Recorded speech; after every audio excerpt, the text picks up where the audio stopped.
Hello बच्चों, let's read the question.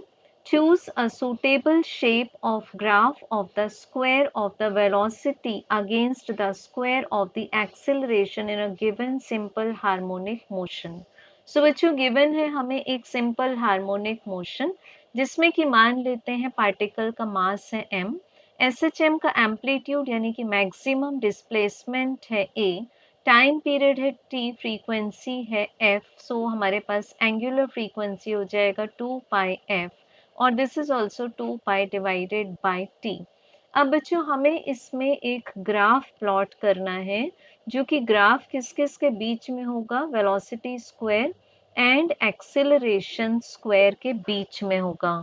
तो बच्चों यहाँ हम मान लेते हैं सबसे पहले कि जो वेलोसिटी का इक्वेशन मिलेगा हमें that is omega square root of a square minus x square, जहाँ x है हमारे पास में डिस्प्लेसमेंट फ्रॉम द इक्विलिब्रियम और मीन पोजीशन. अब बच्चों जब हम दोनों साइड्स का स्क्वायर करेंगे, अब स्क्वायर क्यों कर रहे हैं ये क्वेश्चन उठता है, तो हमें फाइंड करना है graph between v square and acceleration square, तो हम v स्क्वायर लेंगे. So this is v square is equal to omega square within bracket a square minus x square. So बच्चों यहाँ से हमें मिल जाएगा v square is equal to omega square a square minus omega square x square. इसको मान लेते हैं equation number 1.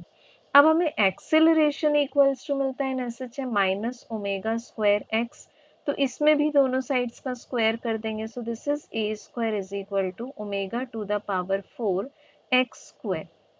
अब बच्चों यहाँ से हम फाइंड कर लेंगे एक्स स्क्वायर, तो this is acceleration square divided by omega to the power 4 और इस इक्वेशन 2 को हम पुट कर देंगे इक्वेशन 1 में, तो आ जाएगा v square is equal to omega square amplitude square minus omega square multiplied by a square divided by omega to the power 4.